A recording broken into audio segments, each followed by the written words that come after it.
Pero bueno, nosotros tenemos en esta mañana la oportunidad de recordar, porque hay muchos tipos de mandamientos en la Biblia. Se pueden clasificar, cada uno tiene su nombre, ¿verdad? Hay mandamientos que entran dentro de la lógica, ¿sí? Mandamientos que incluso muchas constituciones de muchas naciones pues tienen leyes que están basadas, sin darse cuenta, queriendo o sin querer, en esos mandamientos que entran dentro de un sentido común. El no matarás, el no robar, el no cometer actos delictivos, ¿no? Todo eso está basado en el código moral de la Biblia, ¿verdad? Y son mandamientos que cualquier persona, aunque no sea creyente, pues los respeta, los acata, porque son mandamientos, ya digo, que entran dentro de una lógica, de un raciocinio, ¿no? La Biblia dice en Romanos capítulo 12 que Él es nuestro culto racional, si no es algo que se nos va de la mano, algo descontrolado, sino que en todo momento la razón, la mente funciona, y hay muchos mandamientos en la Biblia que tienen que ver con el respeto de los hijos a los padres, etcétera, que ya digo, entran dentro de una lógica. Luego hay otra clasificación no tan extensa como esta que les acabo recién de mencionar, que son mandamientos que no tienen en principio una razón de ser. Uno dice, ¿y por qué Dios mandó esto? No hay una explicación lógica, no hay una explicación coherente. Hay algunos mandamientos, sobre todo en el Antiguo Testamento, que podríamos meterlos en esta clasificación, pero son mandamientos que Dios los mandó para probar la obediencia de su pueblo. Porque cuando obedecemos y estamos de acuerdo con lo que se nos ordena, es fácil obedecer. Pero cuando se nos manda, cuando se nos exhorta a cumplir con algo que no entendemos, ahí es donde entra realmente la obediencia y el sometimiento y el fiarnos del Señor, que el Señor sabe siempre lo que hace, ¿verdad? Por ejemplo, uno de esos mandamientos en el Antiguo Testamento consistía en no comer carne con productos lácteos. Por ejemplo, si usted va a Israel, usted no puede pedir nunca, después de tomar un filete de carne, un café con leche, porque está totalmente prohibido. Le cerrarían el bar inmediatamente, el restaurante, a una persona que sirviera, después de comer carne, leche, ¿verdad? Está prohibido la mezcla de productos lácteos, tanto en el postre como el café, con la carne. Pero luego hay otros mandamientos que son muy bonitos, que son mandamientos que el Señor los dio para recordar. Y ahí entran las famosas fiestas. La fiesta de la Pascua, pues es una fiesta para recordar, según el contexto judío, la liberación de la esclavitud de Egipto. Y todos los años celebran la fiesta de la Pascua, y ahora hablaremos un poquito más de ella, porque de ahí arranca esta celebración, ¿verdad? Luego, 50 días más tarde, tienen una fiesta que se conoce con el nombre de Pentecostés, la fiesta de la semana, Shavuot, donde ellos recuerdan que 50 días después de haber salido de la esclavitud en Egipto, al pie del monte Sinaí, el pueblo de Israel recibió un regalo, la Torá, la ley. Al finalizar casi el año, ya llegando cerca del mes de octubre, tienen una fiesta de obligatorio cumplimiento, que es la fiesta de los tabernáculos o la fiesta de Sucot, donde ellos recuerdan que fueron peregrinos en el desierto durante 40 años. Y hay muchos mandamientos que son para recordar. Así que estas son las tres grandes clasificaciones de los mandamientos en la Biblia. Mandamientos que entran dentro del sentido común, de la lógica, mandamientos que son para obedecer, aunque no los entiendas, y mandamientos que son para recordar. El Señor Jesucristo nos dio el mandamiento. Yo quiero que, si tienen su Biblia a mano y quieren venir conmigo, en la última cena, Él repartió el pan y el vino a sus discípulos. Recuerden que la noche que el Señor fue entregado, recuerden por favor que la noche que el Señor Jesucristo participó de la Santa Cena, esa misma noche lo prendieron y lo llevaron, bueno, primeramente a la casa de Anás y Caifás, después a la fortaleza de la Antonia, donde vivía el gobernador de la región de Judea, Poncio Pilato, y así estuvo, como decimos por allá, del tingo al tango, llevándolo de un sitio a otro, ¿verdad?, hasta que finalmente lo condenan a muerte. Esa noche que el Señor fue entregado era la noche de Pesaj, la noche de la Pascua, ¿vale? Los judíos recordaban y siguen recordando hasta el día de hoy uno de los mayores acontecimientos de la historia. Y fue como el Señor sacó a casi 2 millones de personas de un pueblo del yugo de un imperio terrible, como era el imperio de los egipcios, ¿verdad? Del cual nunca iban a salir, todos iban a ir muriendo lentamente, a menos que el Señor hiciera una intervención milagrosa, cosa que ocurrió. Esa noche se comía rápidamente, porque tenían que recordar que salieron muy rápidamente de la esclavitud en Egipto. Fíjense qué rápido salieron, que ni siquiera dio tiempo para que la masa fermentara, para que la masa leudara. Por eso se come una galleta cuadrada que no sabe realmente a nada, que se llama la matzá, que es un pan sin levadura. Porque ya digo, no hubo tiempo ni siquiera para que fermentara la masa, porque tenían que salir rápidamente. Ellos comen todavía esa galleta sin levadura. Se hacen muchas preguntas en la mesa, muchas preguntas. ¿Y por qué salimos? ¿Y cómo salimos? ¿Y cómo salimos? ¿Y cómo fue? ¿Y cómo no fue? Hay una serie de juegos, de canciones. Hay una cosa que se llama el Dresdel, que es como una especie de trompo, para que me entiendan, que los niños juegan. Si aciertan la respuesta, se les da un premio. En fin, es una fiesta muy bonita. Tienen un plato de agua salada, muy salada, y unas hojas de hierbas muy amargas que las mojan en ese plato salado y se las comen, saben a rayos. Pero el agua salada les recuerda las lágrimas que derramaron sus antepasados en Egipto. Y esas hierbas amargas. ¿Hay aquí algún argentino? Los argentinos tienen unas hierbas que las comen las rabichetas, unas hierbas amarguísimas. Y eso les recuerda, sí, algo así, no sé cómo se llama. Y les recuerda el hisopo, ¿verdad? La brocha que utilizaron para pintar la puerta y el dintel de la casa, ¿sí? Comen cabezas de pescado, porque dice la Biblia que si obedecemos al Señor seremos cabeza y nunca cola. Todo es simbólico, todo es representativo. Tienen un postre que es como un ladrillo de color marrón, le echan mucha canela por encima, lo llaman el caroset, y lo comen para recordar los ladrillos que hicieron en Egipto para la construcción de los palacios y de los templos y las pirámides de los faraones. El plato fuerte de la noche, evidentemente, es el cordero, que lo tienen que partir de tal manera que ni un solo hueso sea quebrado. Y si es mucho para una sola familia, comparten con la familia de al lado. Y es que el Señor Jesucristo es el Cordero de Dios que quita el pecado del mundo, pero ni un solo hueso de Él fue quebrado. Todo es representativo de lo que pasó aquella noche. Tienen no una, discúlpenme lo que voy a decir ahora, pero yo les digo lo que es, 4 copas de vino delante de cada comensal en la mesa, hasta arriba. Y yo pregunté, ¿y por qué las llenan casi hasta arriba, que rebosan? Dice, porque la bendición tiene que rebosar. Si ponemos poquito, la bendición es corta, ¿no? Bueno, yo les digo lo que ellos hacen. Cada uno coja la cuchara y come lo que quiera, ¿no? Y entonces cada copa recuerda una promesa que el Señor le dio a ellos. Yo seré vuestro Dios, yo os libertaré de las tareas pesadas de Egipto, etcétera, etcétera.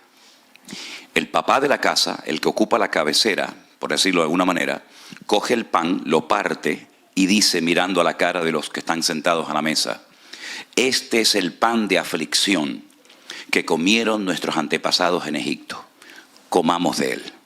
Y recuerdan la aflicción, la amargura de la esclavitud, porque la palabra Egipto en hebreo se pronuncia Mitzraim. Y en hebreo hay 2 M's, 2 letras M, una que es abierta por abajo y una que se llama la men sofit o la men final, que es la que se escribe al final de una palabra, que es un cuadrado, exactamente igual que un cuadrado. No hay ninguna abertura ni por los lados, ni por arriba, ni por abajo. Y eso es muy interesante, porque Egipto fue una puerta abierta para que ellos entraran, pero se convirtió en una jaula de oro. Ya no podían salir, solamente pudieron salir porque el Señor intervino y los compró y los redimió. Y por eso la palabra Pesaj, Pascua, significa saltar. Porque el ángel que el Señor envió a Egipto aquella noche, cuando iba por las casas y veía la sangre en la puerta, saltaba, pasaba, ¿verdad? Porque esa noche todos podían morir, los primogénitos, a menos que fueran un pueblo de obediencia, cubiertos por la sangre del Cordero en aquella época. ¿Qué les parece? No me digan a mí que no es bonito todo esto, ¿eh? Así que, mis queridos hermanos, esa noche el Señor Jesucristo, como buen judío que era, de la tribu de Judá, se levantó de la mesa y cogió el pan y no dijo lo que les acabo de comentar, sino dijo: esto es mi cuerpo que por vosotros es partido, haced esto en memoria de mí. Y se quedaron seguramente muy sorprendidos, porque era la primera vez en la historia que se cambiaba la fórmula. Es que el Señor viene a romper estructuras. Lamentablemente hay gente que está tan estructurado y piensan que ya lo saben todo y encasillan a Dios en sus argumentos, ¿verdad? Y el Señor viene muchas veces a romper viejas estructuras y viejos moldes que tal vez funcionaron en su momento, pero que ya no van, porque el Señor dice que hace nuevas todas las cosas. Y cuando se levantó de la mesa, cogió la copa principal y no mencionó promesas del Antiguo Testamento para el pueblo de Israel, sino dijo: esta es mi sangre que por vosotros es derramado, ¿verdad? Así que es un momento muy importante para la iglesia, para recordar nuestra liberación de nuestro Egipto espiritual, del pecado. Como el Señor nos liberó de las garras, no del faraón, sino del mismísimo Satanás, que ocupó, ¿verdad?, el corazón del hombre desde el jardín del Edén, cuando el hombre se desconecta de Dios, cuando el hombre obedece y cree más a los argumentos y a las ofertas de Satanás en vez de a la palabra de Dios. Cuando Dios le dijo: el día que coman de este árbol moriréis, y Satanás le dice: no moriréis. Dios os ha engañado. Dios sabe que el día que comáis de él seréis como él, le haréis la competencia, y es cosa que él no quiere. Por lo tanto, ellos se fiaron más de la voz del enemigo que de la voz del Creador. Es un atentado tremendo contra la soberanía de Dios. Fijaros qué cosa tan interesante, lo digo entre paréntesis: para que Eva cayera en pecado, tuvo que venir Satanás en persona. Satanás en persona solamente ha tentado a dos personas: al Señor Jesucristo y a la mujer. Pero para hacer caer al tontorrón de Adán, con Eva fue suficiente. Ahí queda eso. ¿Qué les parece? Tremendo, ¿eh? La Santa Cena nos hace recordar el amor de Dios derramado en la cruz por nosotros. Pero también nos hace recordar que nuestro Señor Jesucristo viene pronto. Porque dice: haced esto en memoria de mí hasta que yo venga. Luego el Señor volverá otra vez. Y cada día falta menos para que el Señor retorne a este mundo. Y esa es la bendita esperanza de la iglesia, que nuestro Señor Jesucristo no se ha olvidado de nosotros. Y dice ya que en aquellos siglos algunos decían: ¿dónde está la promesa de su advenimiento? Porque no viene, no aparece. Y entonces Pedro les responde y le dice: el Señor no retarda su promesa, según algunos lo tienen por tardanza, sino que es paciente para con todos, esperando que todos procedan al arrepentimiento. Ese es el único y principal motivo por el cual el Señor todavía no ha venido, porque está esperando que toda la humanidad proceda al arrepentimiento y no se condene por la eternidad. ¿Se da cuenta? Pero también es un momento muy especial para la vida interna del creyente, para la vida interna de la iglesia. Quiero leer algunos versículos en 1 Corintios capítulo 11, donde Pablo descubre una realidad que estaba ocurriendo en la iglesia de Corinto y que estaba afectando a más de uno de los miembros.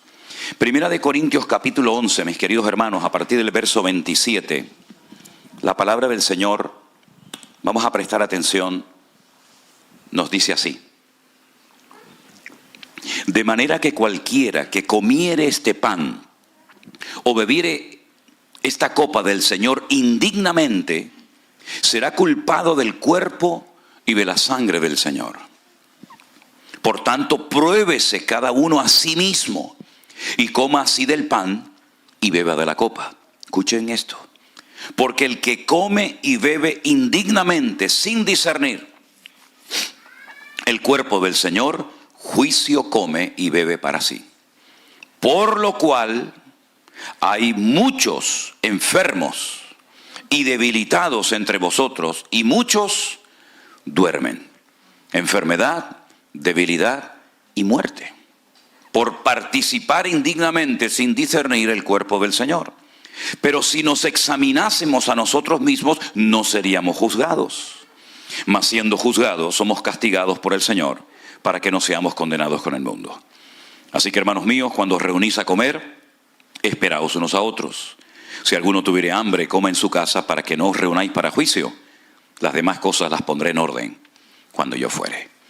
Es decir, había entrado ciertas enfermedades y debilidades, incluso algunos fallecimientos en la congregación, por haber tomado indignamente el cuerpo, o el pan y el vino en el nombre del Señor. Por lo tanto, es un momento para probarnos, para examinarnos a nosotros mismos. De nada sirve que digamos, yo estoy bien delante del Señor, si luego usted tiene problemas con el más próximo, con el más cercano. De nada sirve que su relación vertical con Dios, según usted, esté bien y ordenada y limpia, si después su relación horizontal con sus hermanos, con su marido, con su esposa, con sus hijos, con sus familiares, es un desastre. Esa no es la voluntad de Dios. La voluntad de Dios es que nuestra vida esté en orden dentro y fuera de la iglesia.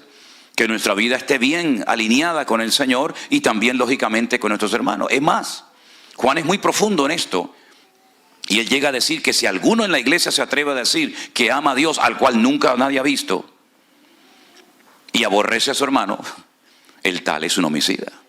Porque el amor a Dios empieza por el amor al hermano, por el amor al prójimo. No podemos desconectarnos de la realidad interpersonal entre nosotros y decir que, bueno, yo vivo en la estratosfera, mi relación muy íntima y personal y hermética con el Señor, pero luego no tengo relación con nadie, no hablo con nadie, me peleo con todo el mundo. Esa no es la voluntad de Dios. El amor a Dios empieza por lo más cercano a nosotros, ¿verdad?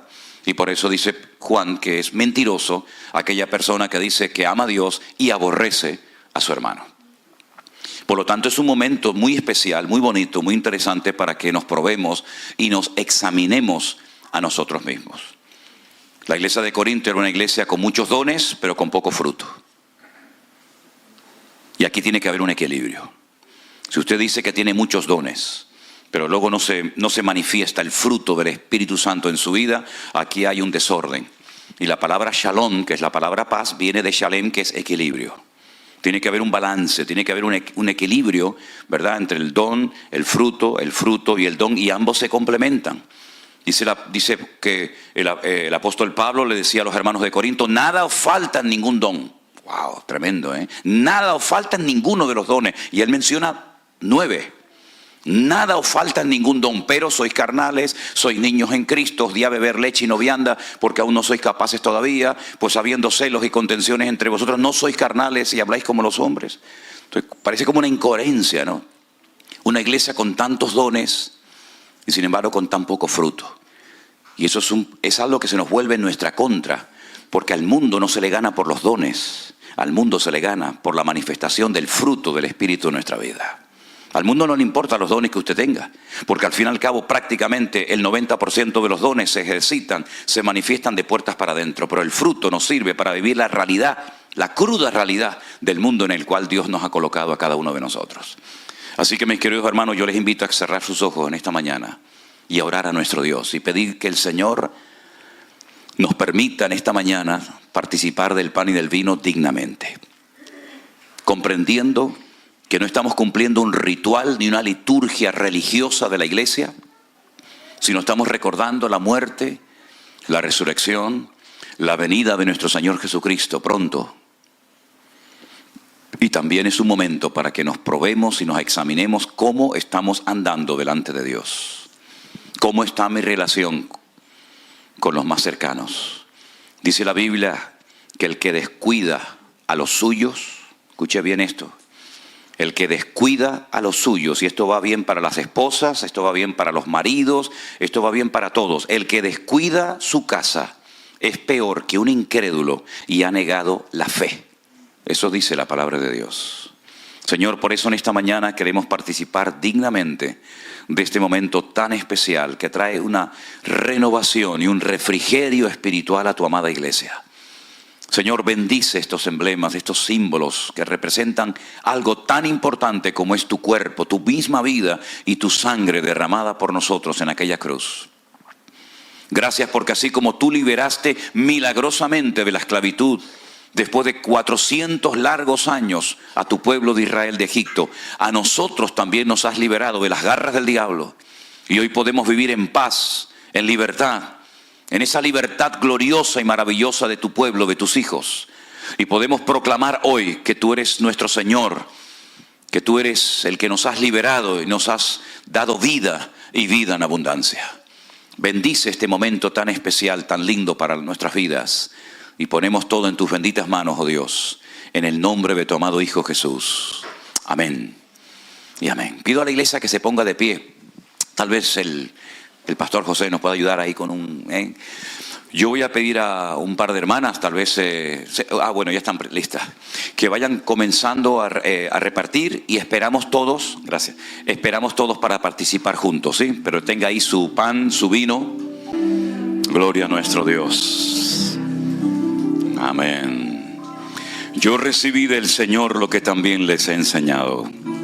Que el Señor Jesús, la noche que fue entregado, tomó pan y habiendo dado gracias dijo: tomad y comed, porque esto es mi cuerpo, que por vosotros es partido. Haced esto en memoria de mí. Participamos juntos, amados hermanos, del pan. Gracias a Dios.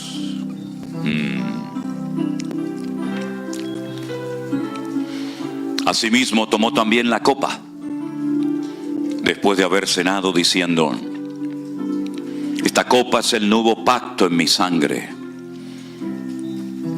Haced esto todas las veces que la bebiereis en memoria de mí.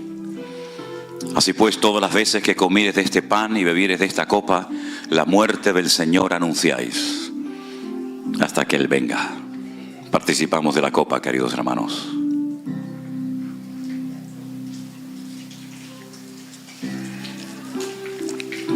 Gracias, amado Dios. Minutos más tarde, el Maestro, nuestro Señor y Salvador Jesús, se fue al huerto de Getsemaní y de rodillas postrado ante el Padre le dijo: Padre, pasa de mí esta copa, mas no se haga mi voluntad sino la tuya. Y esa copa representaba para él muerte, humillación, desprecio.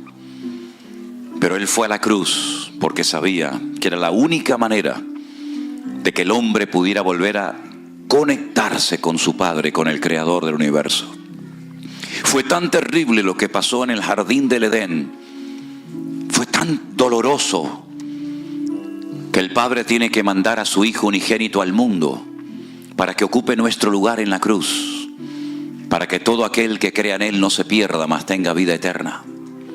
Fíjense las consecuencias del pecado. Fuimos nosotros, sí, nosotros, tú y yo, los culpables de que Él tuviera que morir de aquella manera tan terrible. Pero gracias a Él, aquello no quedó simplemente en una manifestación tremenda del amor de Dios, sino que al tercer día se produjo el acontecimiento más glorioso en toda la historia de la humanidad. ¿Saben cuál fue? La resurrección del león de la tribu de Judá. Mataron al cordero, pero el león... ¿Pueden dar un aplauso al Señor en esta mañana? ¡Aleluya! ¡Amén! ¡Amén! Gracias, Señor. Fuerte ese aplauso a nuestro Dios. ¡Aleluya! Te alabamos, te adoramos, Señor. Bendito seas. Bendito sea tu nombre, Señor. Amén. Amén. Pueden tomar asiento, mis hermanos. ¿Cuántas medidas se tomaron para que no saliera de la tumba? Nunca se habían tomado tantas medidas para que un muerto no saliera fuera. 16 soldados romanos armados hasta los dientes para cuidar a un muerto. Un precinto romano que no se podía quebrantar, y si se hacía era bajo pena de muerte. Una piedra de más de 4.000 kilos en la puerta para tapar la tumba para que no saliera. Para un muerto. Yo creo que en el fondo sus enemigos tenían temor de que volviera a la tumba, de que volviera de la tumba a la vida. Y saben una cosa, y quiero que lo tengan esto bien claro. Cuando María Magdalena fue al sepulcro bien temprano en la mañana, dice que la piedra estaba removida. Pero la piedra no se movió para que él pudiera salir. No, la piedra se movió para que ella pudiera entrar. Es diferente. Claro, es que si no se mueve la piedra, ¿por dónde sale? No hay problema en eso. Él traspasaba las paredes. Pero dice la Biblia que cuando esta mujer salió corriendo a la casa donde estaban sus discípulos orando o temblando o llorando, le dijo, está vivo, lo he visto. Y salieron corriendo. Salió corriendo Pedro y Juan. Juan llegó pero no entró. Pero fíjese ahora lo que voy a decir. Dice que Pedro entró, vio y creyó. Fíjese los verbos. Entró, vio y creyó. Entiendo los dos primeros, pero el tercero, entró, está claro. Vio, vale. ¿Pero qué fue lo que vio para creer? Dice que vio los lienzos puestos allí. ¿Saben lo que yo hacía cuando me iba de casa para que mi padre pensaba que estaba en la cama durmiendo? Cogía 2 almohadas, las metía así debajo, como la película de Alcatraz. ¿Vio la película de Alcatraz? Entonces pasaba así y miraba el bulto y dice, bueno, el niño está durmiendo. El niño estaba en la Patagonia, ¿no? Los lienzos no explotaron, ¡pum! Y ahí salió el Señor, sino que estaban exactamente igual de bien colocados como si el Señor estuviera dentro. Solamente lo que le pone en la cabeza lo dobló, lo puso a un costado, pero el resto estaba como si estuviera él dentro. Y por eso cuando él entra y él ve aquello totalmente cerrado, él vio y él creyó, porque es imposible que pudiera salir si no hubiera traspasado aquella sábana para la honra y la gloria del Padre. Y no solamente vio eso, sino que cuando entró al sepulcro vio el resto de lo que le amortajaba, bien dobladito, puesto en un lado. Y todo lugar donde hay orden, allí está el Señor. Pero donde hay desorden, Dios no está. Pablo dice, esto lo enseño en todas las iglesias. Nuestro Dios es un Dios de orden y no un Dios de confusión, como en todas las iglesias de la época enseñamos. Nuestro Dios siempre nos muestra que es un Dios de orden en todo, en la economía, en la familia, en la iglesia, cuando se manifiestan los dones del Espíritu Santo, en todo lo que hacemos en la vida.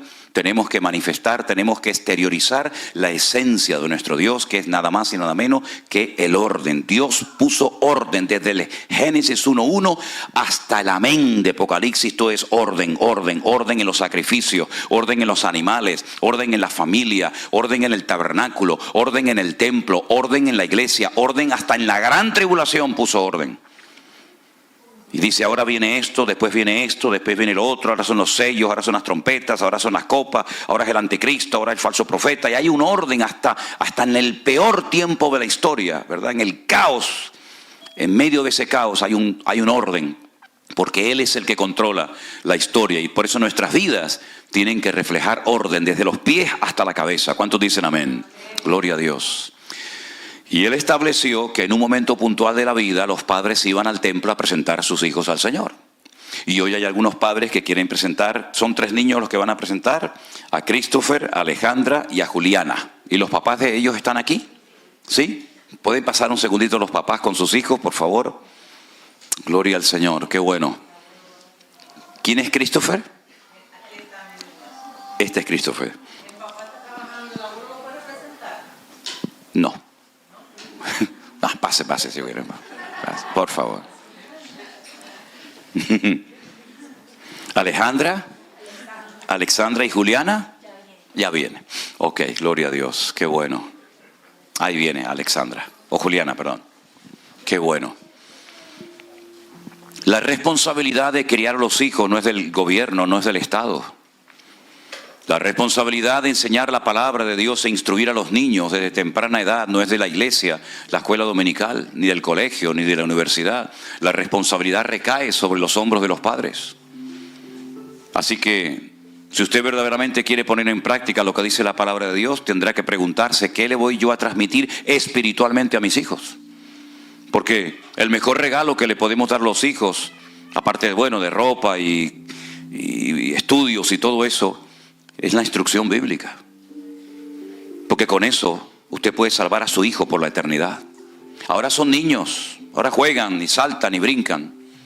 Pero llegará el momento cuando tendrán que tomar sus propias decisiones. Y se casarán y tendrán familia. Esa es ley de vida. Pero ahora es cuando se pone la base. Ahora es cuando se pone el fundamento. Y la Biblia dice que 2 hombres se pusieron a construir una casa. Uno la construyó muy rápido. Esas cosas que son muy rápidas a mí me dan miedo, porque las cosas de Dios tienen que ir paso a paso. Como dicen los italianos, piano piano se va lontano, ¿no?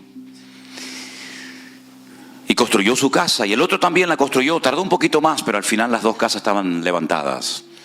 Ay, amigo, pero cuando sopló el viento, cuando subió el nivel del agua y la lluvia dio con ímpetu contra las paredes de aquella vivienda, una de las 2 se desmoronó. Y literalmente dice la Biblia, y fue grande su ruina.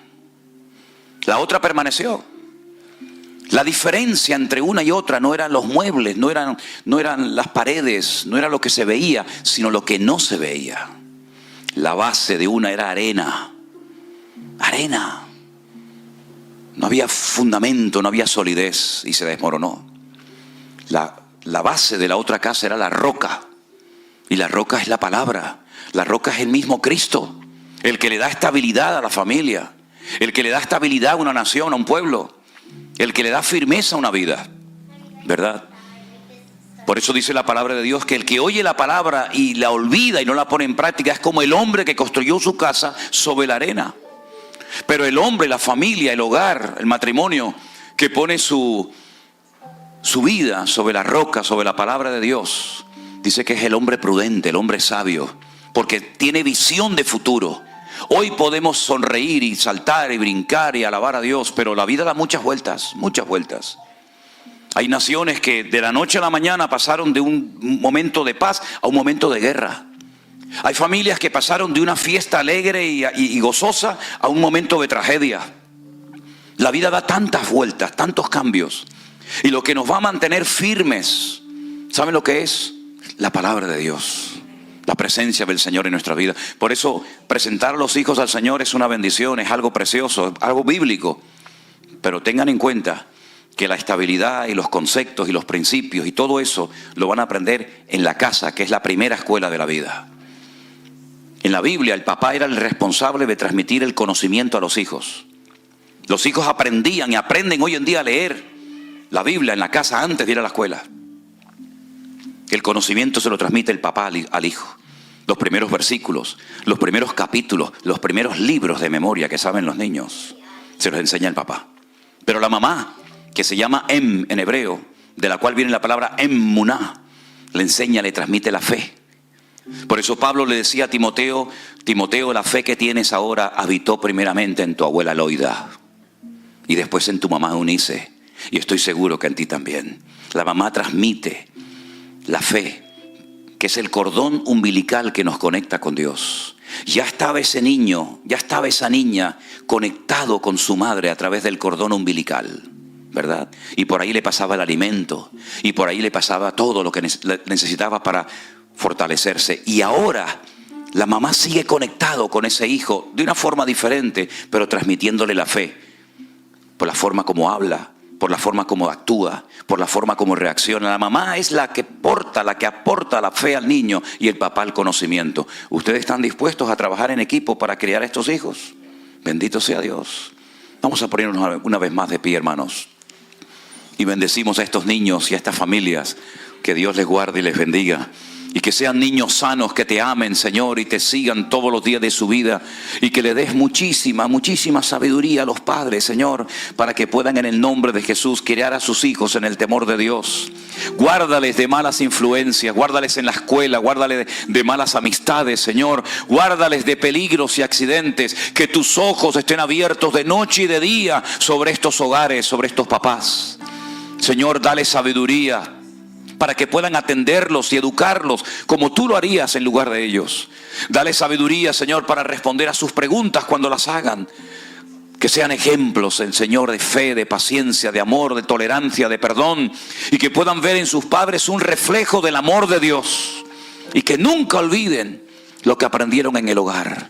Márcales hoy, Señor, y cuídalos durante todos los días de su vida. Los presentamos delante de ti y pido que bendigas y bendigas grandemente a estos padres, a estas madres, Señor, en el nombre de Jesús. Que tú les des mucha sabiduría, Señor, a sus familiares, para que puedan, Señor, educar a estos niños en el temor de Dios. Tu palabra dice: instruye al niño en su camino, y aun cuando fuere viejo no se apartará de él.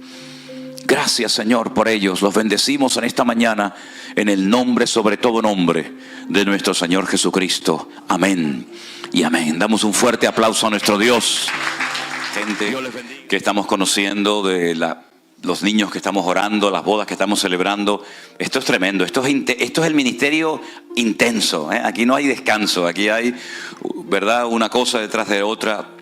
Y es que tenemos que aprovechar el tiempo. Me dice la gente: ¿fuiste a Miami de paseo? ¿Fuiste por aquí? Digo, ¿pero cuándo voy a ir, mijo? Si no tengo a veces ni tiempo ni para comer, ¿eh?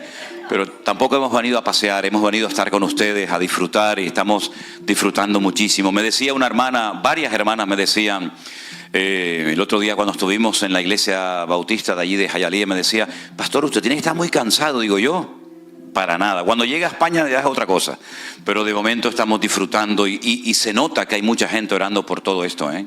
Se nota muchísimo, pero estamos disfrutando muchísimo. Estamos muy contentos, muy agradecidos al Señor.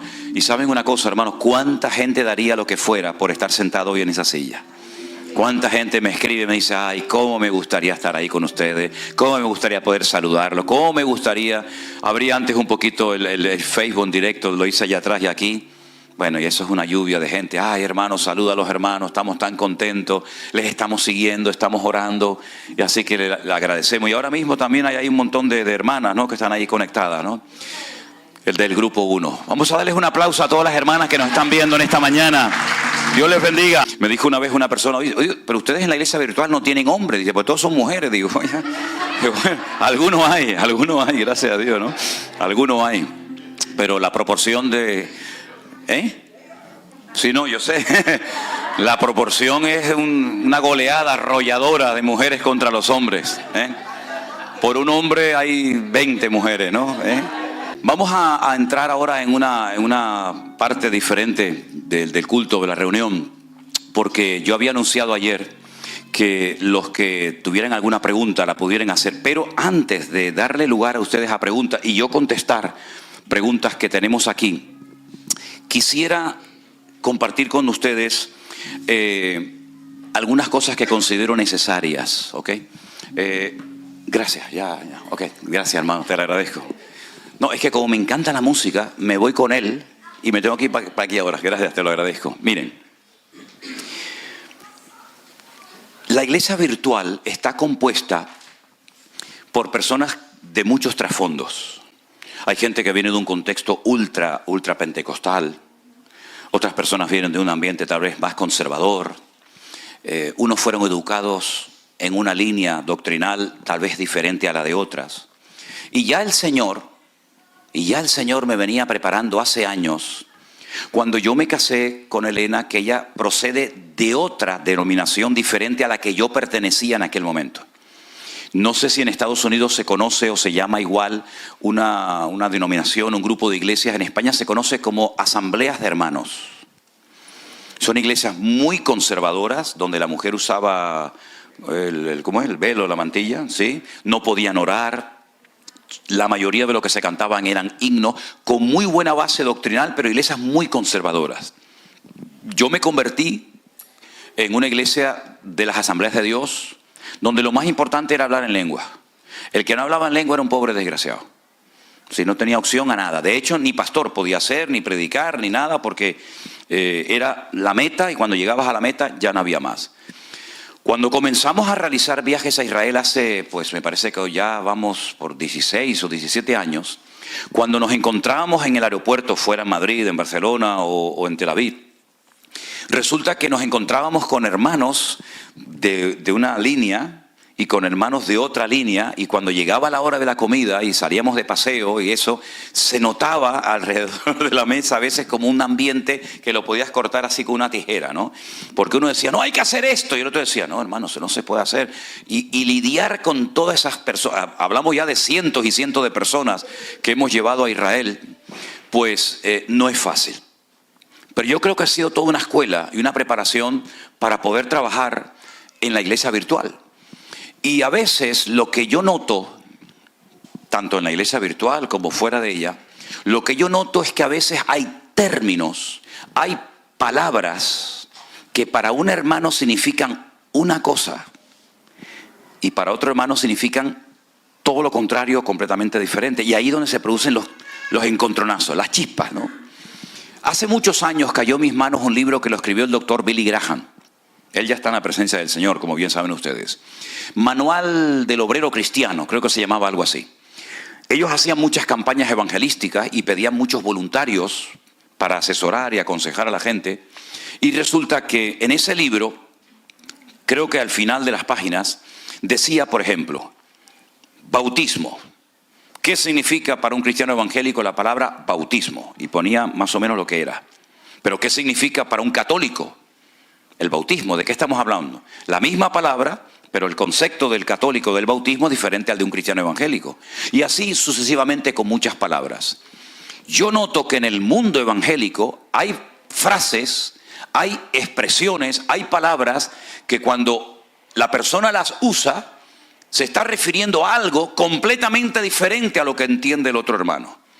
Entonces lo que yo intento, y espero algún día poder conseguirlo, es que hablemos con términos bíblicos y que no tengamos que recurrir a un léxico que no tiene nada que ver con la Biblia, que se ha metido en el mundo evangélico, pero que no tiene ninguna razón de ser. Por ejemplo, donde yo me convertí en las Asambleas de Dios hace muchos años, el presidente de la obra se le llamaba el superintendente.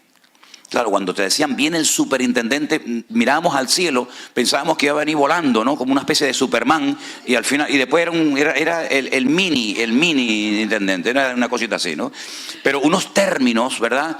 Y se han metido términos dentro de las iglesias que parecen como muy espirituales, pero que no son realmente términos que tienen un fundamento bíblico.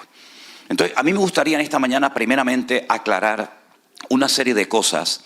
Probablemente, no estoy pidiendo disculpas, porque lo que voy a hablar es Biblia y cuando se predica la Biblia no hay que pedir disculpas a nadie. Pero sí quiero decir de antemano que lo más probable es que más de uno de ustedes en esta mañana diga, uy, me está hablando a mí. Yo hablo al conjunto, no hablo particularmente a una persona. Y voy a empezar por la palabra ministerio. Si tuviéramos una batería haríamos el redoble. Ministerio. ¿Qué es tener un ministerio? Porque hay gente que dice, yo tengo un ministerio. Yo me fui de la iglesia porque no me dejaban desarrollar mi ministerio. Entonces, la Biblia habla de ministerios. Existen hoy en día personas con ministerio. ¿Para qué son los ministerios? ¿Quién los da? ¿Cómo sé que tengo un ministerio? ¿Cómo funcionan? ¿Cómo se manifiestan? ¿Cómo sé que Dios me ha llamado o tengo ese ministerio? Vamos a la Biblia, ¿os parece? Efesios capítulo 4, por favor. En Efesios capítulo 4, carta que el apóstol Pablo escribe desde la cárcel, dice la palabra del Señor así. Si me permiten un segundito mientras van buscando en Efesios 4. Un segundito.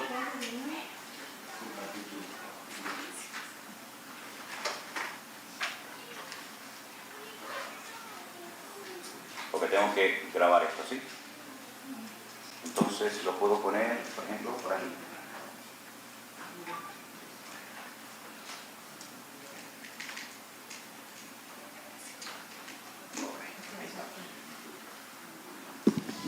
Vamos a ir a Efesios capítulo 4 y vamos a leer algo muy interesante que tiene que ver con esto que vamos a definir en esta mañana, el ministerio.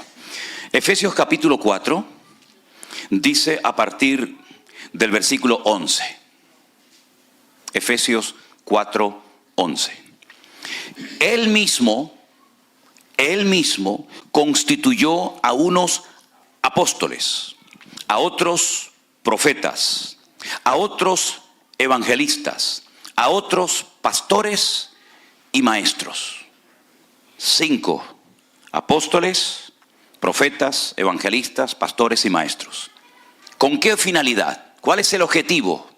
Bueno, para perfeccionar o capacitar a los santos, a los creyentes, ¿para qué? Para la obra del ministerio, para la edificación del cuerpo de Cristo, es decir, la iglesia. ¿Hasta cuándo? Hasta que todos lleguemos a la unidad de la fe y del conocimiento del Hijo de Dios, a un varón perfecto o completo, a la medida de la estatura de la plenitud de Cristo, para que ya no seamos niños fluctuantes, llevados por doquiera de todo viento de doctrina, por estratagema de hombres que para engañar emplean con astucia las artimañas del error, sino que siguiendo la verdad en amor, crezcamos en todo aquel que es la cabeza, es decir, en Cristo, de quien todo el cuerpo, es decir, toda la iglesia, bien concertado y unido entre sí por todas las coyunturas que se ayudan mutuamente, según la actividad propia de cada miembro, recibe su crecimiento para ir edificándose en amor. Los 5 ministerios, los únicos 5 ministerios que la Biblia enseña que existen, los hemos leído en esta mañana. Los apóstoles, los profetas, los evangelistas, los pastores y los maestros. Eso es lo que la Biblia llama y considera ministerios. Si usted está de ujier en la puerta de una iglesia, lo cual es loable y le estamos muy agradecidos, eso no es un ministerio. Eso es una función, es un servicio. Gracias al Señor que usted lo está prestando con todo el amor del mundo y se esfuerza por hacerlo bien y por atender a la gente, porque el ujier que está en la puerta es la primera imagen que se lleva una persona cuando llega a un lugar. Y una de las leyes de Murphy dice: nunca tendrás una segunda oportunidad para dar una primera imagen. Por lo tanto, el ujier es fundamental, porque si el ujier tiene cara de vinagre o está enfadado ese día o sabe Dios qué, ya dice: uy, ¿cómo son toda la gente aquí de rara? No, es él el raro, pero todos los demás somos normales, ¿verdad? Pero no es un ministerio, el ministerio del ujier. No, yo tengo el ministerio de limpiar la iglesia. Eso no es un ministerio, es un servicio, es una función tremendamente importante en la iglesia y necesaria, pero no entra dentro de lo que hemos leído en esta mañana, que se considera un ministerio. Entonces vamos a hablar con coherencia y con propiedad y con madurez. Los ministerios son los que hemos leído en esta mañana. Y lo que salga de esto son funciones, son servicios, son trabajos voluntarios o remunerados, pero no son en sí un ministerio. Entonces, hay gente que me ha dicho en el pasado: bueno, yo me fui de la iglesia porque no podía desarrollar mi ministerio. Y yo le pregunto: ¿y su ministerio, hermana, concretamente cuál era? No, mi ministerio era el de la limpieza. Bueno, hermana, discúlpeme, eso no es un ministerio. Eso, repito, es una función muy importante, pero usted no puede utilizar la palabra ministerio para eso, sino que la palabra ministerio encaja en otro terreno y no precisamente en ese de la limpieza o de cualquier otra cuestión. Estos son los ministerios. Ahora, si usted me dice a mí: yo tengo el ministerio de pastor, eso es un ministerio, ¿verdad? Pero una persona que enseña esporádicamente, imagínense que yo le digo a cualquiera de ustedes: hermano, usted podría el próximo día compartir unos 10 minutitos una enseñanza, un devocional, un pensamiento, ¿okay? Y usted lo hace esporádicamente. Usted no puede decir que tiene el ministerio de la enseñanza, porque ¿quién es el que reconoce el ministerio? El cuerpo de Cristo, la iglesia, a través del pastor, ¿verdad? Generalmente, le digo, en la mayoría de los casos, cuando alguien tiene algo de parte del Señor, los que primero se dan cuenta son los hermanos que le rodean.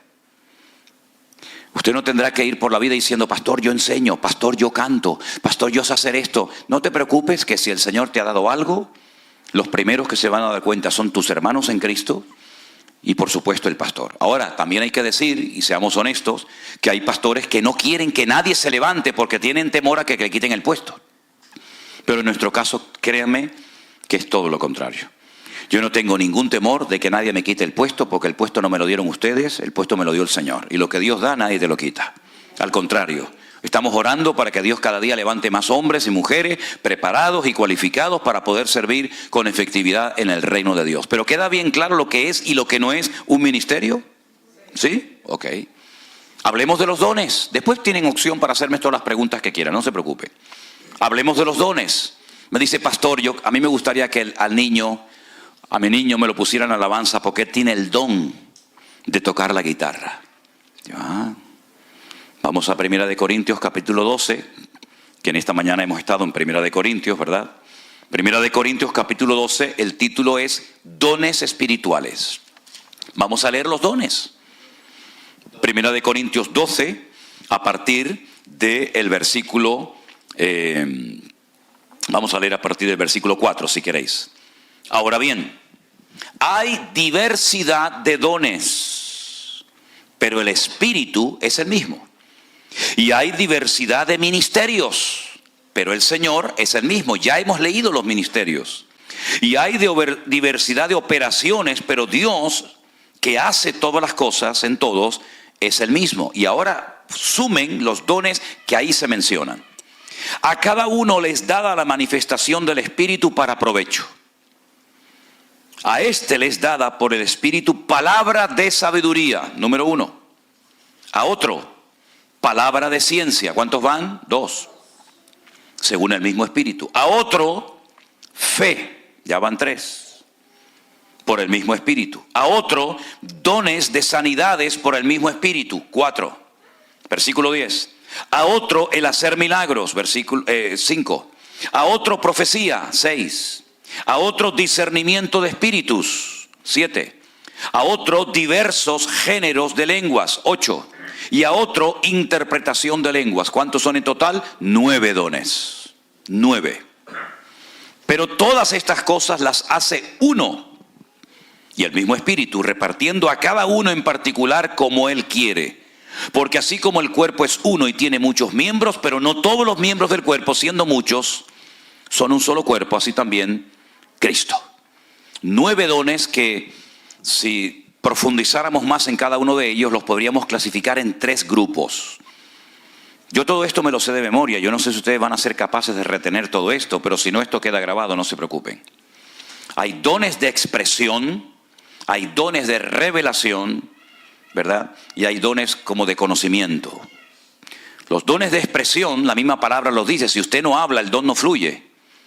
El don de hablar en otras lenguas, si no se puede expresar, cuando el don de lengua es para que la gente en la iglesia lo oiga, y a continuación entra en operación el siguiente don, que sería el de interpretación de dichas lenguas, ¿verdad? Son dones que para fluir, para manifestarse, usted tiene que hablar. Hay otros dones que son literalmente dones de revelación, el don de ciencia.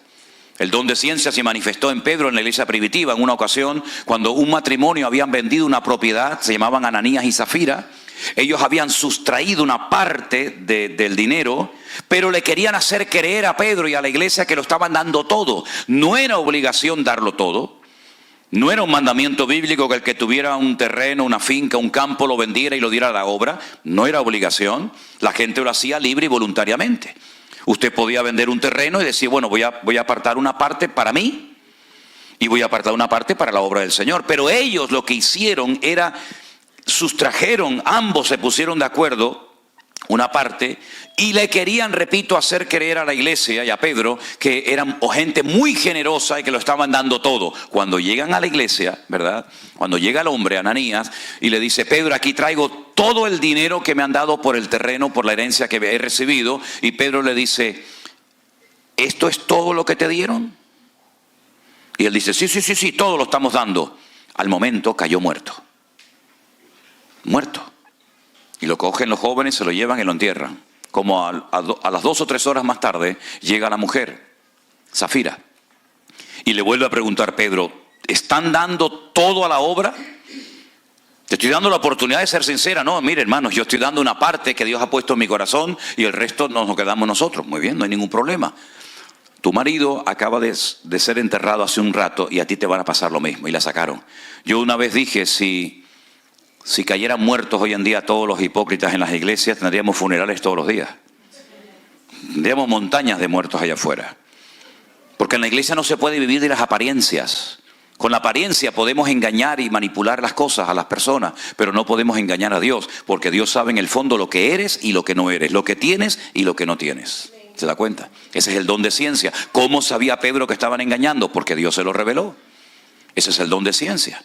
Cuando le dijo el profeta Eliseo a Giesi, ¿de dónde vienes? ¿Yo? Yo no he ido a ninguna parte. Sí. Tú sí has ido detrás de Naamán, ahora el que el Señor ha sanado de lepra. Quiero decirte que por tu avaricia, porque yo no te mandé y tú le dijiste a él que yo te mandaba para que nos diera algo, y tú cogiste lo que él te dio, lo escondiste creyendo que nadie te veía, y quiero que sepas que tú y toda tu descendencia para siempre seréis leprosos. Y la lepra de Naamán se te pegará a ti y a tu descendencia. Son cosas tremendas que ocurren en la Biblia, ¿verdad? Y eso es don de ciencia.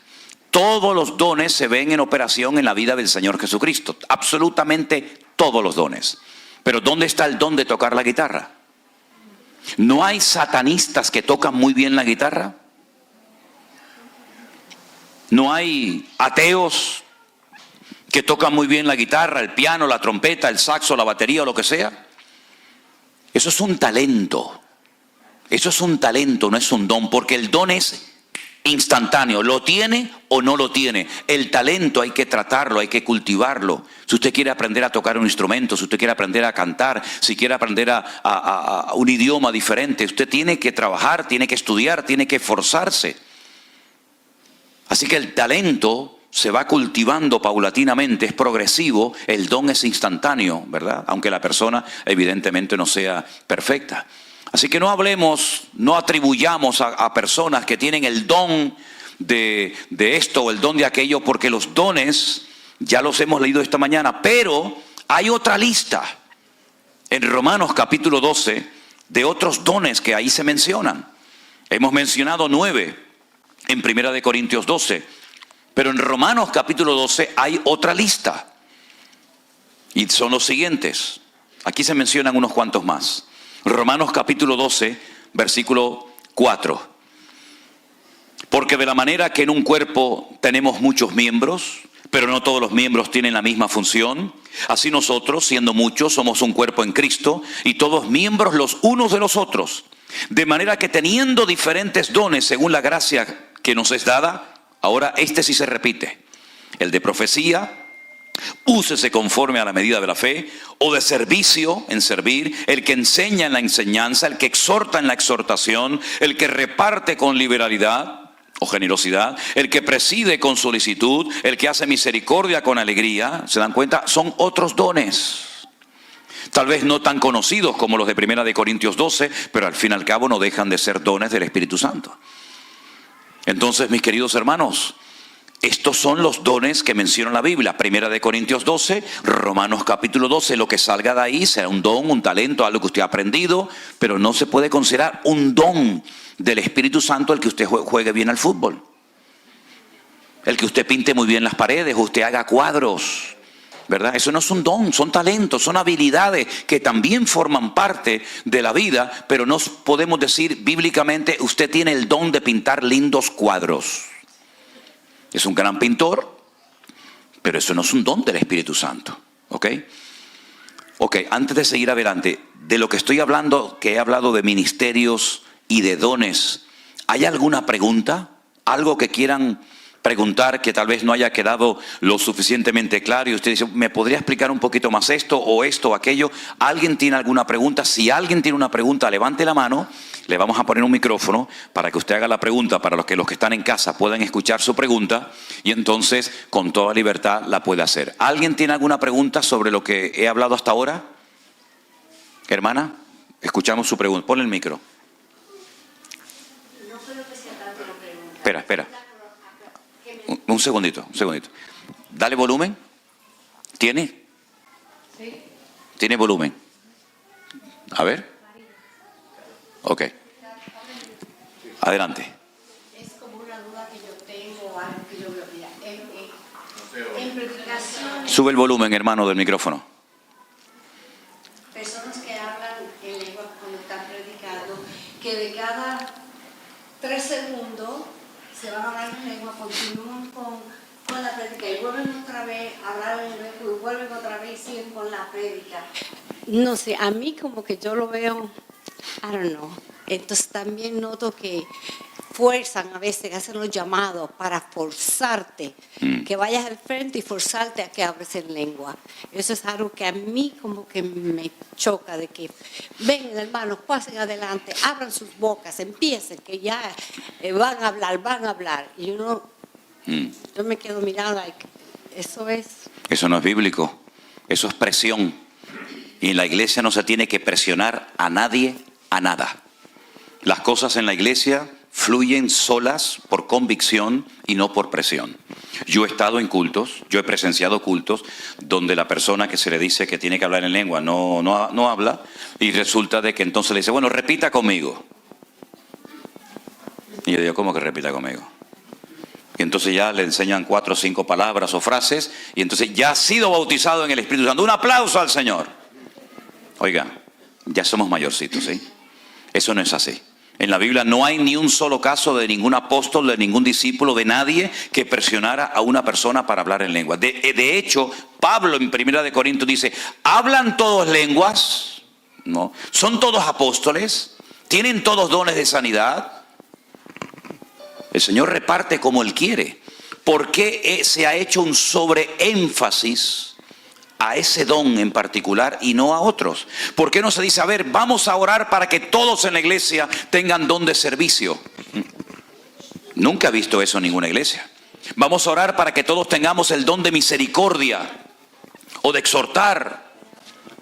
Pero sin embargo se ha hecho un sobreénfasis desde hace unos siglos a esta parte, porque nació aquí en los Estados Unidos un movimiento, ¿verdad?, de que lo importante, lo trascendental, lo fundamental era hablar en lenguas.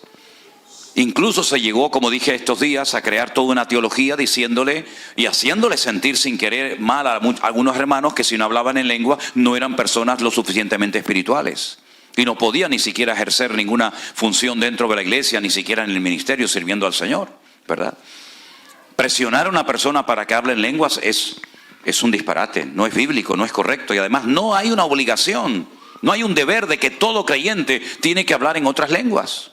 No hay una obligación, no es algo prioritario, algo fundamental, en absoluto. Es uno de tantos dones que hemos leído en esta. Y otra cosa, dice el apóstol Pablo, y hay todo un capítulo que es el 12 y el 14 de 1 Corintios, que dice, si entran en la iglesia y todo el mundo está hablando en lengua, ¿no dirán que estáis locos?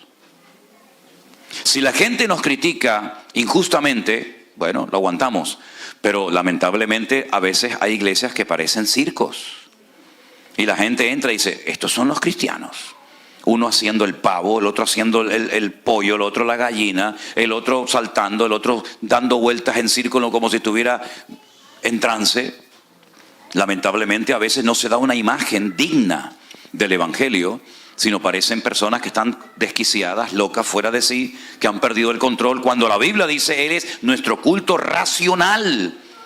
Eso no significa que estoy lleno del Espíritu. Muchas veces, mire, yo estaba predicando una vez en una iglesia en Canarias, y mientras predicaba la gente venía corriendo, se tiraban al suelo y empezaban a gritar como locos, a patalear, y yo miraba al pastor para ver si el pastor ponía un poco de orden y me decía, siga hermano, siga.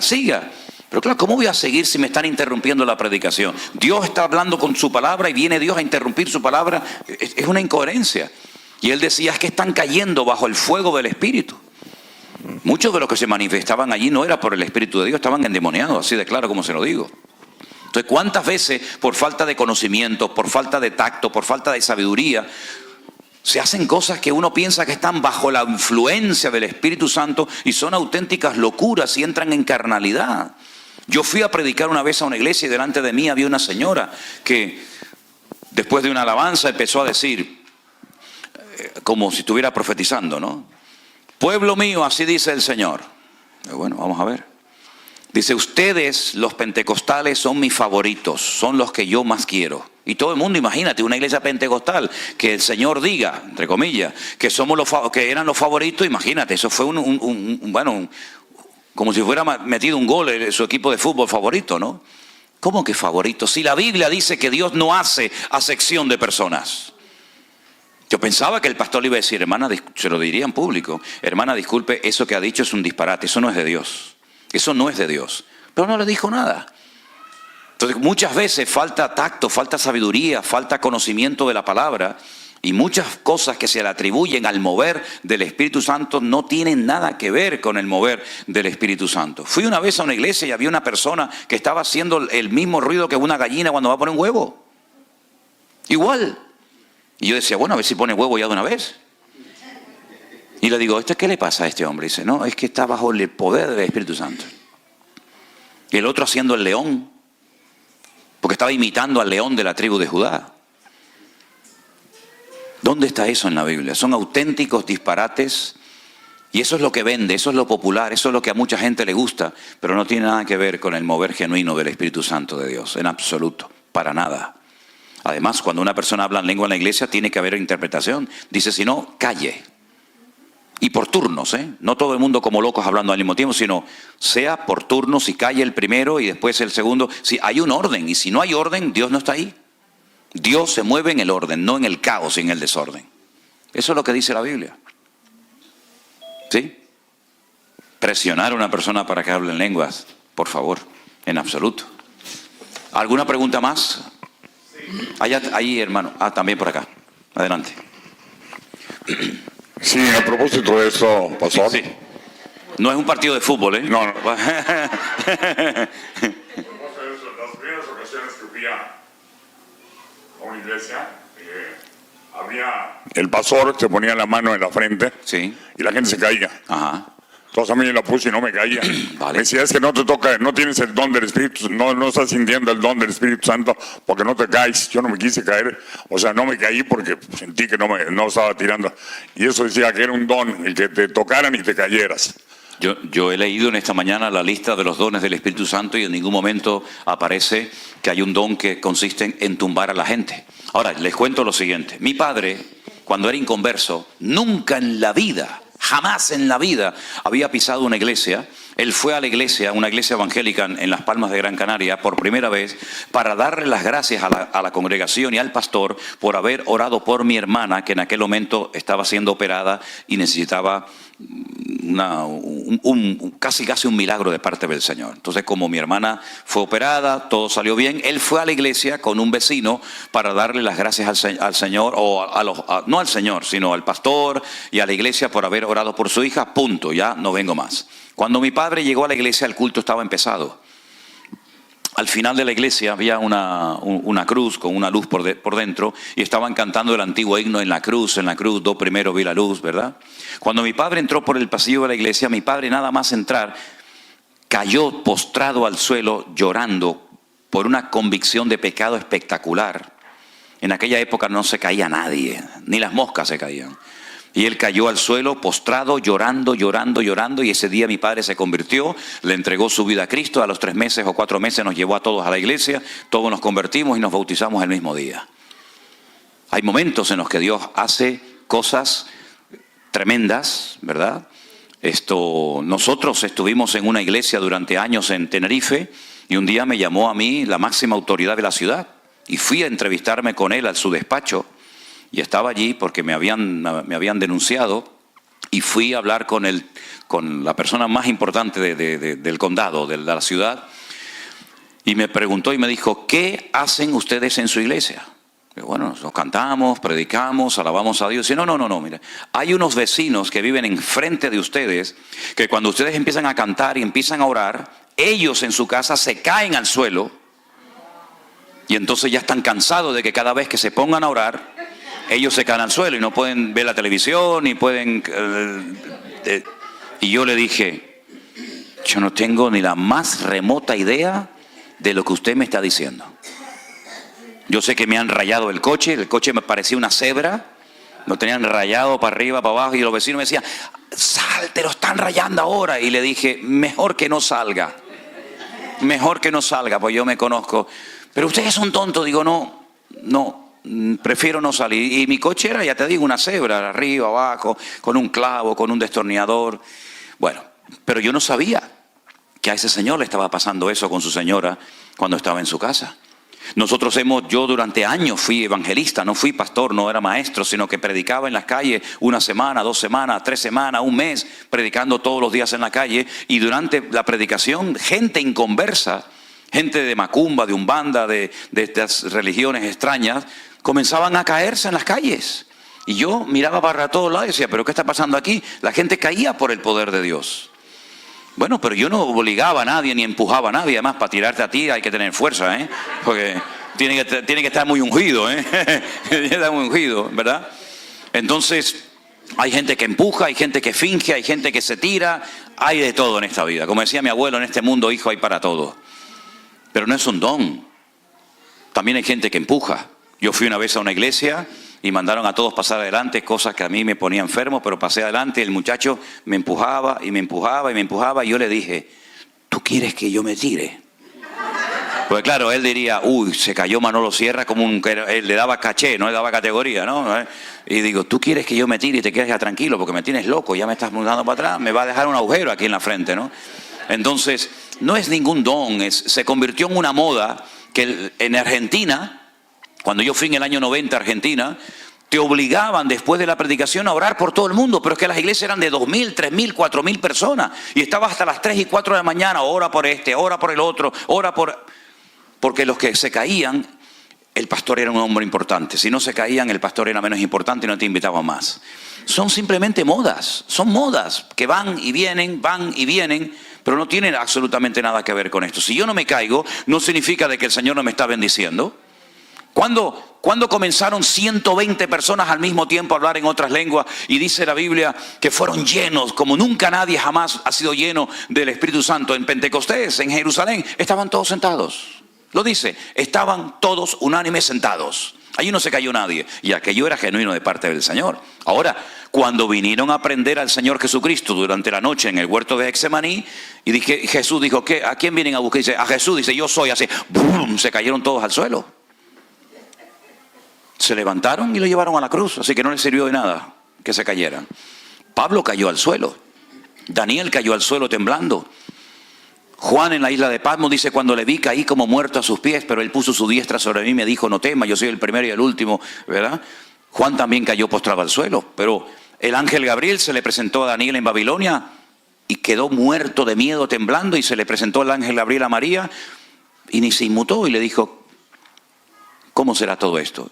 Dios respeta la individualidad de la gente. Obligar a la gente a que se caiga o no se caiga me parece una falta de respeto. Dios se mueve como quiera. Y si Dios quiere hacer algo, que lo haga Él, pero no el hombre. Esa es mi opinión. ¿Sí? Por allá había una pregunta, hermano Gregorio. Gracias. Necesito clarificación. Romanos 12, 7, donde se dice, o si de servicio en servil, o el que enseña en la enseñanza. Servicio, cuando usted mencionó lo usere, que eso no es un servicio, que eso no es un don anteriormente, o estoy confundido. No, yo no dije que el servir no sea un don, de hecho aquí está como un don. Ok, entonces el que está en una puerta ayudando, eso, dando un servicio, no es un don. Estamos mezclando. Yo dije que no era un ministerio. Okay, Servir es un don, no un ministerio. Ok, ya entendí esa parte. Ahora, generalmente el que tiene el don de servicio, ni él se da cuenta que lo tiene. Pero las primeras personas que se dan cuenta que lo tienen son los hermanos que les rodean. Aquí entre nosotros hay mucha gente que tiene el don de servicio y a lo mejor no se han dado ni cuenta de que lo tienen. Porque es un don que la gente no pide. La gente no pide el don de servicio, la gente te pide el don que se vean. Pulpitis, ¿no? Pulpitis, microfonitis, eso es lo que le gusta a la gente, ¿no? Pero el don de servicio, servir a los demás, es algo maravilloso. La gente lo tiene, le sale espontáneo, no tienes que decirle nada. Es una persona con iniciativa. ¿Saben? Una vez hicimos una pequeña obra de teatro y dije, miren, vamos a explicar de una forma gráfica cómo se manifiestan y operan algunos dones. Encima de la mesa teníamos una torta, pero habíamos puesto una cáscara de plátano en el suelo. Entonces llega la persona y dice, cuidado con esa cáscara de plátano, que el que la pise se va a caer. Cuidado, tengan cuidado que hay una cáscara de plátano que el que la pise se va a caer y se puede romper un brazo o se puede hacer daño. Viene una persona, la pisa, se cae al suelo. Pero enseguida viene una persona con la fregona, con el cubo, con todo, lo recoge, lo limpia, lo deja todo preparadito. Y viene alguien a continuación y dice, la persona que acaba de pasar ahora pisó la cáscara de plátano y se cayó en un ángulo de 45 grados. A continuación esa persona tuvo que ser llevada al hospital donde fue atendida y estuvo 3 meses escayolado en una cama, de vuelta que dale, no sé qué, no sé cuánto. Pero llega otra persona y dice, ¿y qué pasó? No, que al tropezar tumbó la tarta. No se preocupen, ¿cuánto vale la tarta? Muchacho, corre, vete a comprar inmediatamente una. Pero aparecía otro por allí y decía, a ver, tú coge la fregona, tú vete para allá, coge al muchacho al hospital, cómprame una tarta. ¿Cuáles fueron los dones que se manifestaron ahí? El profeta vino y dijo, se van a caer, lo estoy diciendo más. Al profeta, al que predica la palabra, muchas veces al que menos caso se le hace. ¿Quién fue el que dio una explicación de lo que había sucedido? El maestro. ¿Y quién fue el que fue corriendo a buscar la tarta? El que tiene el don de servicio. Pero después vino alguien y le dijo, hermana, ¿te pasó algo? ¿Qué te ocurre, mi niño? Levántate. El don de misericordia, ¿verdad? Y cada uno de los dones se va manifestando de una forma natural en la vida de la gente. Y a veces la gente ni se entera, ni se percata que tienen. Pero son dones tan importantes y tan necesarios dentro de la congregación. Ahora, puede ser que una persona esporádicamente se ponga en una puerta para dar la bienvenida a la gente. Y no necesariamente tiene el don de servicio. Pero el que tiene el don de servicio le sale por todos los poros de la piel. No hay que decirle nada. Él se pone, él limpia, él friega, él va. Él no quiere ni que le digan gracias. Él no depende de nadie, sino que él disfruta sirviendo a los demás. Y eso es un don. Hay gente que le gusta que le sirvan y hay otros que le encanta servir a los demás. Entonces son dones muy hermosos que se pueden terminar convirtiendo en algo que es algo evidente y que la iglesia reconoce de una forma clarísima. ¿Por qué? Porque es algo que sale por todos los poros de su cuerpo y tiene evidentemente un don. Pero no se puede mezclar la palabra don con la palabra ministerio porque son dos cosas completamente diferentes. Digo para hablar con propiedad. Si una persona tiene el don de servir y quiere decir, como lo dicen, yo tengo el ministerio de servir, bueno, dígalo, pero yo le enseñé que la forma correcta de hablar no es esa. La forma correcta de hablar es lo que dice la Biblia, pero después cada uno que haga lo que quiera, ¿sí? ¿Alguna pregunta más? No sé si respondí a su pregunta, hermano Gregorio. ¿Sí? Ok. Déjeme que responda a una pregunta que me mandaron, porque son personas que llevan tiempo esperando una respuesta. Esta pregunta la manda un hermano que se llama Pablo desde Argentina y dice así. Pastor, un hermano me dijo que Dios no castiga. Pero yo leo, por ejemplo, en la Biblia, en Apocalipsis, en el libro de Hebreos y en otros, en la versión Reina Valera, y veo que Dios sí castiga. ¿Será que se ha traducido mal la Reina Valera? Quedo a la espera de su respuesta. Dios le bendiga y muchas gracias. Mire, hermano Pablo, le digo lo siguiente. No es cuestión de traducción, no es cuestión de versión, es cuestión de conocer el corazón de Dios. Dios, claro que castiga. Es un Dios de amor, pero dice la Biblia que Dios también es un Dios justo. Y lo que pasó en Sodoma y Gomorra, ¿quién produjo la destrucción de Sodoma y Gomorra? ¿El diablo? ¿O fue Dios? ¿Quién mandó el diluvio? ¿Satanás? ¿O lo mandó el Señor? ¿Quién fue el que creó el infierno? ¿Satanás? ¿O lo creó el Señor para Satanás y todos sus demonios? ¿No dice la Biblia en la carta del que fuera a los hebreos que Dios al que ama castiga o disciplina? Claro que Dios castiga, pero castiga al desobediente, castiga al pecador, castiga al que no guarda la palabra de Dios. Pero al obediente lo honra, lo premia, lo bendice y lo usa. Así que no es cuestión de que la Reina Valera esté mal traducida, es cuestión de que conozcamos el corazón y la naturaleza de nuestro Dios y veamos que el que dijo la paga del pecado es la muerte, no fue el hombre, no fue la iglesia, sino fue Él en su palabra. Por lo tanto, las consecuencias del pecado, tanto a corto como a largo plazo, son terribles. Cuando Adán y Eva pecaron, bueno, no pasa nada, que se queden en el jardín del Edén. No, fuera de aquí. Los expulsó, ¿por qué? Porque Dios castiga y no tolera el pecado, y ese es nuestro Dios. Amén, hermanos. ¿Hay alguna pregunta más que quieran hacer en esta mañana los que están aquí? ¿Usted otra vez, hermana? Venga, para no No. Aquí estamos para aprender. No se preocupen. Adelante. ¿Qué tiempo de la creación de Adán y Eva a que fueron expulsados del paraíso? ¿Se sabe? Miren, según la Biblia, y esto es interesante que lo sepan ustedes, de Adán a Cristo hay 4.000 años. Y de Cristo a nosotros, 2.000 y pico. Es decir, la historia bíblica van por 6.000 años. ¿Quiere decir que que el mundo tiene 6.000 años? No. El mundo no tiene 6.000 años. Y ahora les voy a poner un ejemplo. Miren, nadie sabe exactamente cuánto tardó Dios en expulsar a Adán y Eva del jardín del Edén cuando pecaron. Probablemente fue el mismo día. No creo que hubieran pasado 300 años hasta que Dios dijo, los voy a expulsar. Yo creo que fue algo instantáneo. Es mi opinión. Pero por otra parte tampoco sabemos cuánto tiempo estuvo Adán y Eva en el jardín del Edén. ¿Cuánto tiempo estuvieron? ¿Una semana? ¿15 días? ¿Un mes? ¿Un año? Entonces, hermanos, si usted dice que la historia bíblica son 6.000 años, desde Adán a Cristo 4.000 y de Cristo a nosotros 2.000, ¿y qué ocurre cuando, por ejemplo, descubren un hueso y dicen, no, este hueso tiene 25.000 millones de años? Cuando descubren un mamut o un dinosaurio, dicen, no, bueno, mire, vamos a hacer una cosa. ¿Cómo se llama aquí? ¿Un globo? Eso que se infla, ¿no? Que es el globo. Vale. Si cogiéramos un globo totalmente desinflado, y cogiéramos un rotulador y le pintáramos así unos ojitos, una nariz y una boca, y midiéramos la distancia entre el puntito A y el puntito B, entre el ojo derecho y el ojo izquierdo, nos daría a lo mejor 1 centímetro. ¿Sí o no? Ok. Si inflamos el globo, y ya el globo no es así, sino el globo es enorme, ¿cuánta distancia hay entre el punto A y el punto B, entre el ojo derecho y el ojo izquierdo? A lo mejor, póngale 25 o 30 centímetros. ¿Cuál es la medida correcta? Las dos son correctas, pero uno está vacío y el otro se estiró por el contenido del aire, del oxígeno que se le metió dentro. ¿Ok? La Biblia cuenta la historia desde este punto hasta aquel.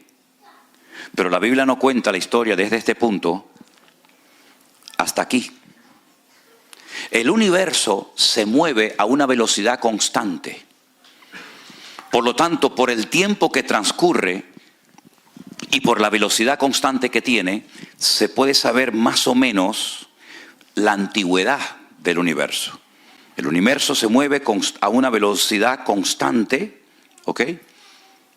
Entonces, ¿qué es lo que ocurre? Cuando dicen el famoso Big Bang, la famosa explosión del cual salió todo, del cual salió la vida, el hombre está viendo el universo estirado. Y por eso dice, claro, entre este punto y este hay 25.000 millones. Pero Dios en Génesis capítulo 1 te cuenta la historia del globo desinflado, recién creado.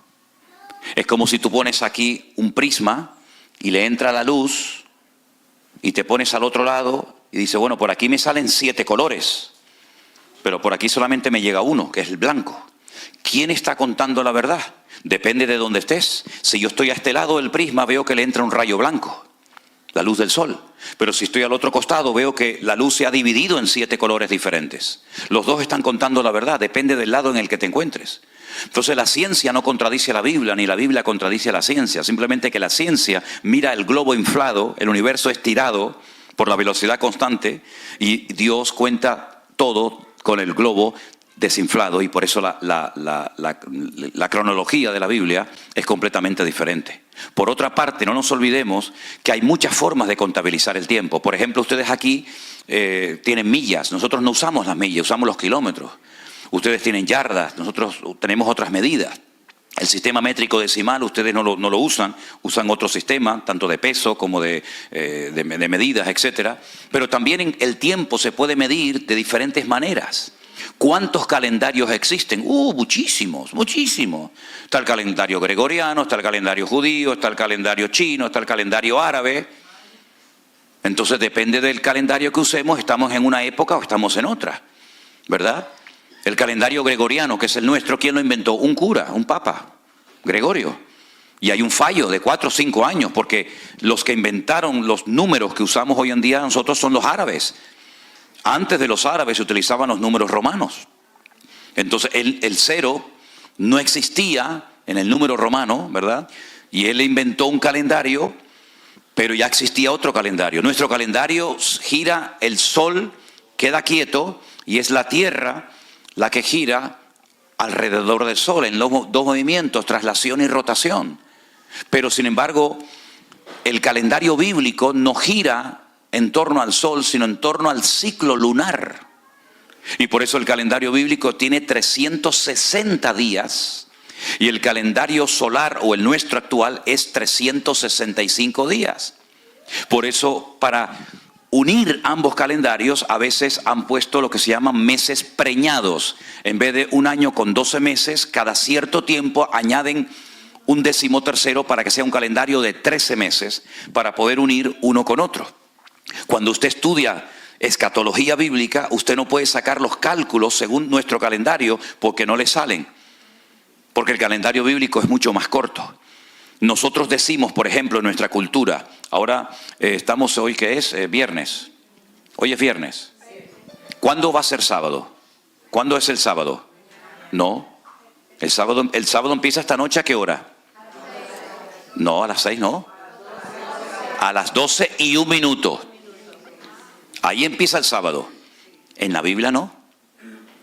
En la Biblia empieza al día siguiente cuando ya se ven 3 estrellas en el cielo. Cuando ya se oculta el sol, ya es sábado. Yo he recibido hoy mensajes de Israel donde me dicen Shabbat Shalom, feliz sábado. ¿Por qué? Porque dentro de un ratito en Israel será sábado con la caída del sol. Cuando naturalmente una mujer ya no tiene luz para enhebrar una aguja, ya es el día siguiente. Entonces son formas diferentes de contabilizar el tiempo. Así es que es muy importante saber todos estos detalles, porque hay muchas personas que han dado fechas y han puesto cálculos y no coinciden, porque la forma de medir el tiempo en la Biblia, ¿no dijo el Señor, el día tiene 12 horas? Y uno dice, no, el día tiene 24. Pero Él dijo, el día tiene 12 horas.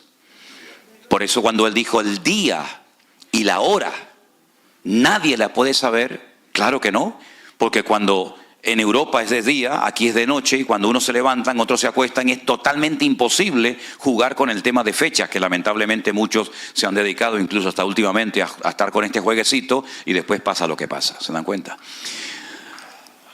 ¿Alguna pregunta más, hermano?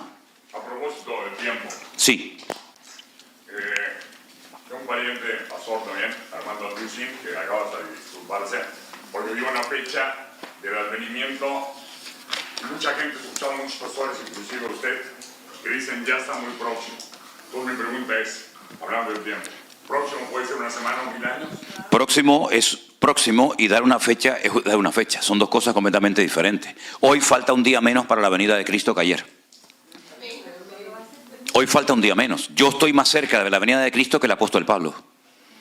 Ellos vivían con la expectativa de ver el retorno inminente de Cristo, pero evidentemente no fue en su época. Ok, ¿qué es lo que ocurre? Recuerden que el Salmo 90 dice que para el Señor un día son 1000 años y 1000 años es un día. Esto es muy importante porque cuando ustedes hay una letra, la primera letra del alfabeto hebreo, que no es una letra, es un comodín, es una letra que es lo que tú quieres. Puede ser A, puede ser E, es lo que tú quieras. En el primer versículo de la Biblia aparecen 6 letras Aleph. Aleph, Elef son 1000.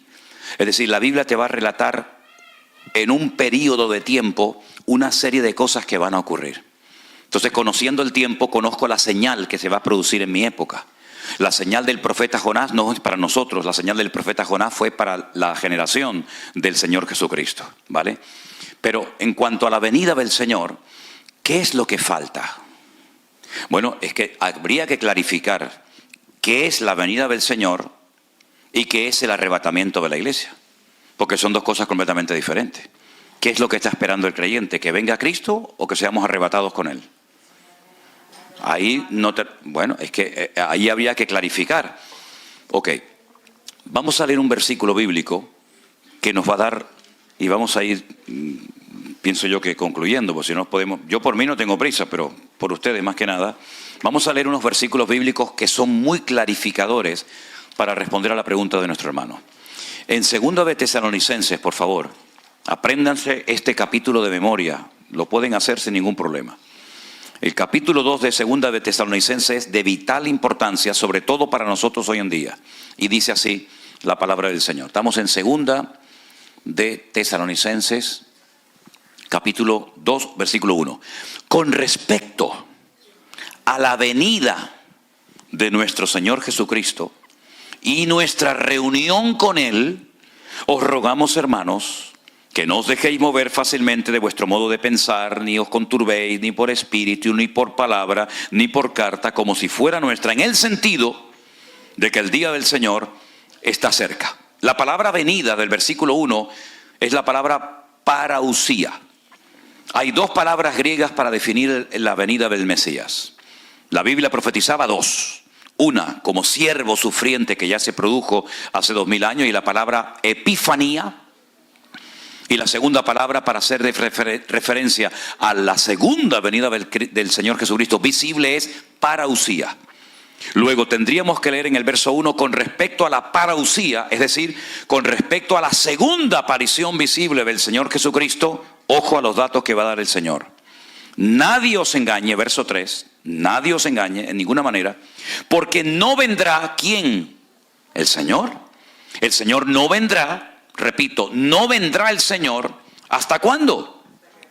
Hasta que venga la apostasía y se manifieste el hombre de pecado, el hijo de perdición. Definamos estos dos conceptos. ¿Qué es apostasía y qué es la manifestación del hombre de pecado y el hijo de perdición?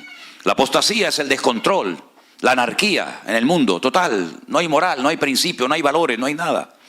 Dice el Espíritu claramente que algunos apostatarán de la fe, se darán marcha atrás, abandonarán los caminos del Señor, ¿verdad? Todo será un caos, un desorden total y absoluto. ¿Eso ha comenzado a ocurrir o todavía no lo vemos? Hay que estar ciego, ¿no? Hay que estar ciego. Vayan a Europa para que vean lo que es aquello. Vayan a las Islas Canarias para que vean lo que es aquello. Sodoma y Gomorra por 20, del 1 de enero al 31 de diciembre. Eso ya está. Pero falta un segundo dato, algo que nos da aquí Pablo, que dice, se manifieste, se dé a conocer el hombre de pecado, el hijo de perdición. ¿Este señor quién es? El anticristo. El único que emplea la expresión o la palabra, el término anticristo es Juan. Esa palabra solamente la emplea Juan. Pablo lo llama el hombre de pecado, el hijo de perdición, el inicuo. Daniel lo llama el cuerno pequeño. Juan lo llama el anticristo, pero es la misma persona. Fíjense las características de este personaje. Personaje, un líder político. Se opone y se levanta contra todo lo que se llama Dios o es objeto de culto. Todo lo que es objeto de culto. Le hará la guerra. Tanto que se sienta, ¿dónde? En el templo de Dios, como Dios, haciéndose pasar por Dios. Uno dice, bueno, pero somos el templo del Espíritu Santo. Sí, pero no mezclemos las cosas. El templo de Dios en aquella época era el templo de Jerusalén. Ahora, usted dirá, pero hermano, ¿pero cómo se va a sentar el anticristo en el templo de Dios si los romanos en el año 70 después de Cristo destruyeron el templo y no hay templo? Es sentido común, es aplicar el sentido común.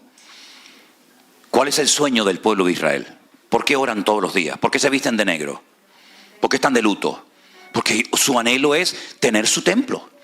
Los cristianos podemos tener iglesias por todo el mundo. Los musulmanes tienen sus mezquitas por todo el mundo. Pero los judíos no tienen templos por todo el mundo, porque solamente pueden tener uno. Solamente uno. Y solamente en la ciudad de Jerusalén, en lo alto del monte Moriah. No pueden tener más templos. Sinagogas las que quiera, pero templo uno solo. Entonces, si usted va a Israel, usted va a visitar el Museo del Templo. Y en el Museo del Templo ya tienen todo listo, todo preparado, las trompetas, los instrumentos, el aceite, la menorá, el candelabro, absolutamente todo lo tienen preparado, hasta las piedras numeradas, cortadas. enterradas en el Mar Muerto. Allí están preparados, todo está listo. Solamente falta lo que llaman ellos la paraduma, que es una vaca de color rojo, de la piel, todos los pelos rojos, que es la que dice en el libro de Números, en el Antiguo Testamento, que tienen que ponerla sobre el altar, quemarla y con las cenizas purificar el templo. Y esa vaca aún no ha aparecido. Pero el templo va a ser reconstruido. Cada vez que un judío se casa, meten dentro de un trapo una copa y el novio la aplasta con el pie para recordar la destrucción del templo de Jerusalén. Cuando usted como judío construye una casa y arregla toda la pared y la encala y la pinta y la pone bonita, hay una parte que usted la deja vieja sin arreglar. ¿Para qué? Para que cuando la vea sepa que el templo de Jerusalén está destruido. Todo gira en torno al templo. Están de negro los rabinos porque están de luto. Porque van al muro por la mañana, por la tarde, por la noche. Porque se mueven así, porque lloran, porque gimen, porque oran y claman por la reconstrucción del templo de Jerusalén. Pero ellos no saben, muy pocos saben, que ese tercer templo, el primero lo levantó Salomón, el segundo fue, ¿verdad?, cuando vinieron del cautiverio. No saben que ese tercer templo va a volver a ser profanado. Mateo capítulo 24, Jesús dijo: cuando veáis la abominación desoladora de la cual habló el profeta Daniel, el que lea entienda, la profanación del lugar santísimo, ahí es cuando el anticristo se sienta en el templo de Dios, haciéndose pasar por Dios. ¿No os acordáis que cuando yo todavía estaba con vosotros os decía todo esto? En otras palabras, hay un proceso. Por eso yo muchas veces cuando voy a muchos sitios, todavía no lo he dicho desde que vine a Estados Unidos esta vez, pero lo voy a decir ahora: hoy no va a venir el Señor Jesucristo. Y algunos dicen: ay, lo que acaba de decir el pastor. Bueno, si al final del día nos fuimos con el Señor, estamos allá, les pediré perdón a todos ustedes. Pero si al final del día nos seguimos viendo aquí, entonces yo no me equivoqué. Porque yo sé que hoy no va a venir el Señor Jesús a buscar a su iglesia. Porque todavía faltan algunos detalles que no se han dado. Y por lo tanto, aprovecho el tiempo porque sé que cada vez me queda menos, porque el Señor viene pronto, pero todavía no se han dado los datos, las características para que el Señor aparezca en cualquier momento. Me preguntan muchas veces: ¿y usted cree que el anticristo, este líder político, está por ahí? Yo digo: totalmente convencido. Totalmente convencido. Creo que está por ahí. El anticristo no es un personaje de Hollywood, es un señor con pasaporte, con documentación, con seguridad social, con papá, con mamá, con abuelo, con carne, con hueso. Aún no se ha manifestado y se va a levantar en Europa.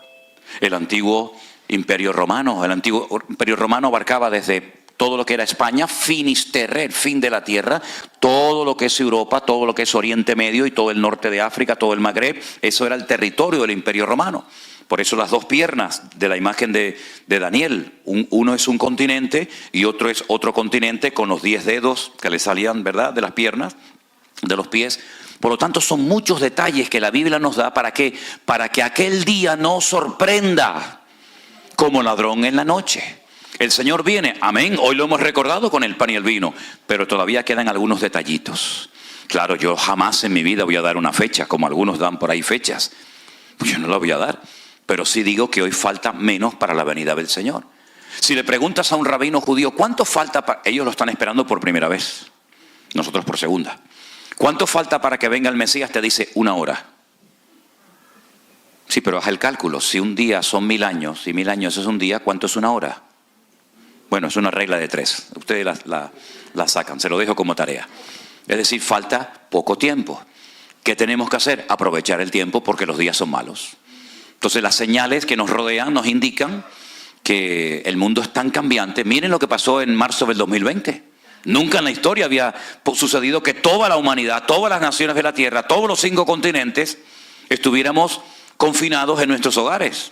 Y el Señor utilizó ese tiempo para limpiar la iglesia, para sacudir nuestras conciencias, para llevar a centenares de miles de personas a los pies de Cristo. Porque aquí hay una clave y es la siguiente: ¿qué es lo que será? Pregunta en el libro de Eclesiastés capítulo 1, ¿qué es lo que va a suceder? ¿Qué es lo que será? Y responde, dice, lo mismo que fue. Luego, la clave de interpretación del futuro es conocer bien el pasado. Si tú sabes lo que pasó, sabrás perfectamente lo que sucederá en el futuro. Porque Dios habla del futuro en tiempo pasado. Está invertido el orden.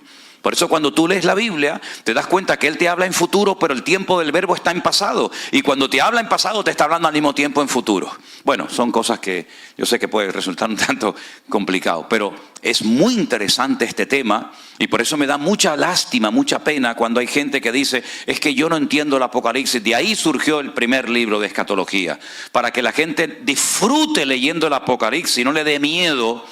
Y no digan, ay, yo no leo esto porque no lo entiendo. Un caballo que cambia de color y uno que le crea un cuerno por aquí y otro le sale un cuerno por allá. Todo eso tiene una explicación y una razón de ser. Hermanos queridos, se nos ha ido el tiempo volando. ¿Qué hora es?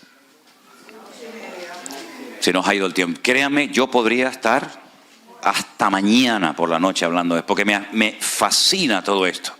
Y la gente tiene preguntas y preguntas, pero vamos a ponernos de pie en esta mañana, darle gracias al Señor. Porque mire, aunque es imposible dar todo en una sola clase, en un solo culto, lo que está bien claro es lo siguiente. Dios nos ha bendecido tanto y nos está abriendo tanto el entendimiento para que estemos preparados, para que no estemos preocupados, que si tengo esto. Miren, hermanos, a mí me da igual cómo me llamen o cómo me traten. Yo sé a lo que Dios me ha llamado y a lo que Dios no me ha llamado. Yo no yo tengo el ministerio de esto, yo tengo el ministerio de lo otro. Mire, ustedes sabrán lo que yo tengo y lo que no tengo. Porque al fin y al cabo, lo que Dios nos ha dado, ¿para qué es? ¿Para ponerlo como las medallas de los militares en el pecho y decir, fíjate todas las medallas que tengo? ¿O es para servir al Señor? Si Dios te ha dado algo, es para que sirvas a los demás. Y al que mucho se le da, mucho también se le va a pedir. Por lo tanto, qué tremenda responsabilidad tenemos nosotros hoy en día.